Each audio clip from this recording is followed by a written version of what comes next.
दुर्बल की शक्ति। दुर्बल की शक्ति अत्यंत प्राचीन काल की बात है। दक्षिण दिशा के किसी राज्य में किष्किंधा नामक एक नगर था। यह नगर एक विशाल पहाड़ की तलहटी में था।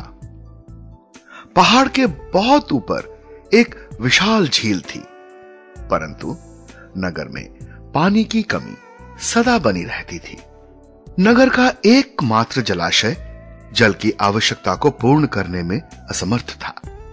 झील से पानी लाना असंभव था, क्योंकि वो लगभग 1 कोस ऊपर थी और चारों ओर 20 हाथ ऊंचे एवं 40 हाथ मोटे पहाड़ से घिरी थी।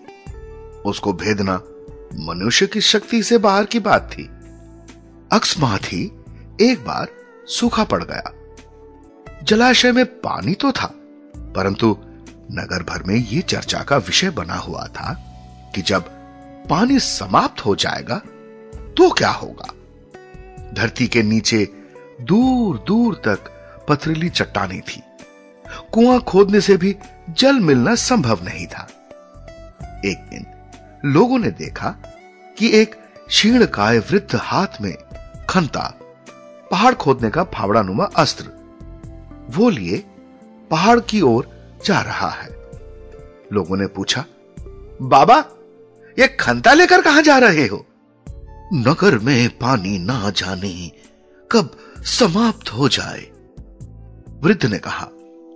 कहीं ना कहीं से पानी का प्रबंध करना आवश्यक है।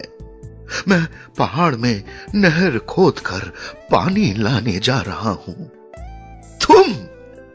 यत्र तत्र बैठे लोगों के पेट में हंसते हंसते बल पड़ गए। उन्होंने उपहास उड़ाते हुए कहा, तुम नहर खोदोगे? क्यों? क्या मैं मनुष्य नहीं हूं?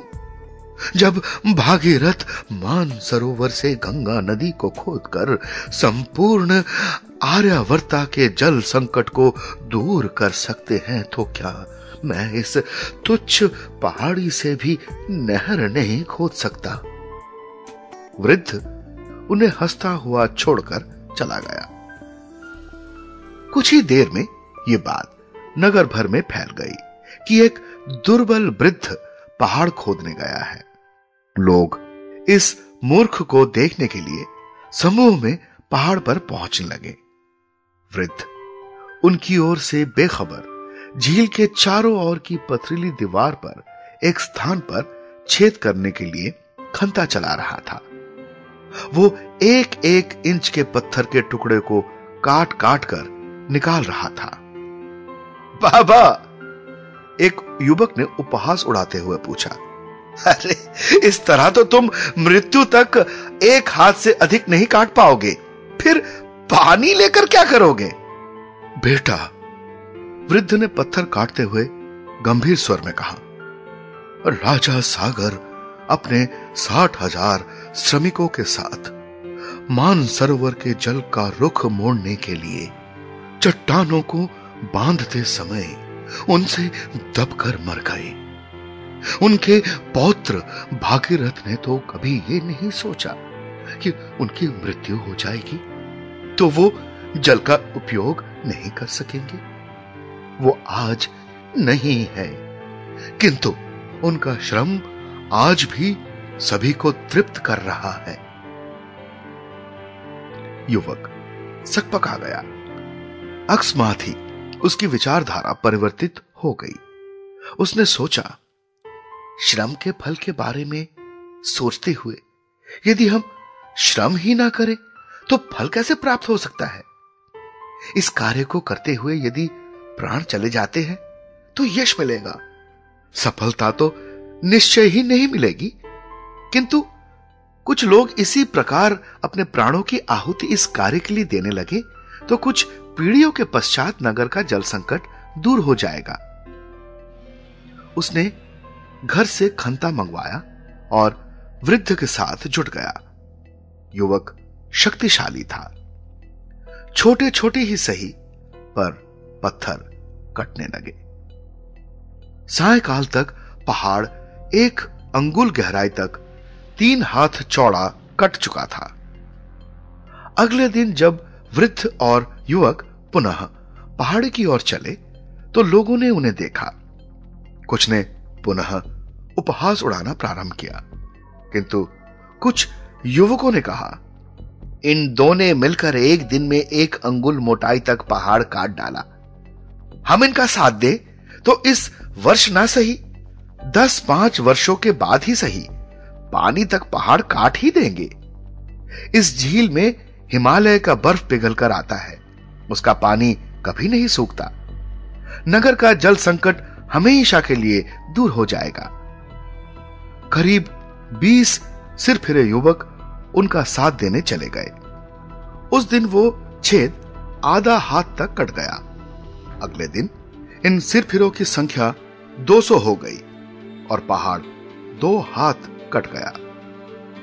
तमाशा देखने वाली भीड़ में कानाफूसी होने लगी। 3 दिन में 2 हाथ तो 40 हाथ कटने में तो मात्र 2 महीने लगेंगे। अकस्मात ही उन्हें लगा कि जल संकट से छुटकारा संभव है। ये सिरफिरे दीवार काट लेंगे तो नहर भी 2-4 वर्ष में खोद लेंगे।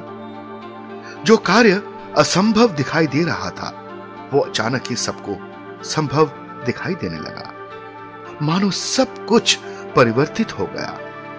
20,000 की जनसंख्या वाले उस नगर के बच्चे, बूढ़े, युवा सभी वहां पहुंच गए। स्त्रियों ने पत्थर हटाने में उनकी सहायता करनी प्रारंभ कर दी। 2 महीने पश्चात ही 4 फीट चौड़ी 2 फीट गहरी नहर बन गई। उसमें झील का पानी बहने लगा। जलाशय तो भर ही गया। नगर के पास उपलब्ध हजारों एकड़ असिंचित भूमि में भी जल पहुंचने लगा। जहां कोई फसल नहीं होती थी वहां सोना बरसने लगा। लोगों ने उस दुर्बल वृद्ध के सम्मान में एक विशाल जनसभा बुलवाई। जब उसे सम्मानित किया गया तो उसने कहा, आप लोग मेरा नहीं अपने सामूहिक श्रम का सम्मान करें। मेरा उद्देश्य तो आपको इस शक्ति से परिचित कराना मात्र था। अपने लिए तो सभी श्रम करते हैं, किंतु सामूहिक श्रम कोई नहीं करना चाहता, क्योंकि उससे कोई प्रत्यक्ष लाभ नहीं होता। किंतु सामूहिक श्रम के बिना सामूहिक समस्या का समाधान नहीं किया जा सकता।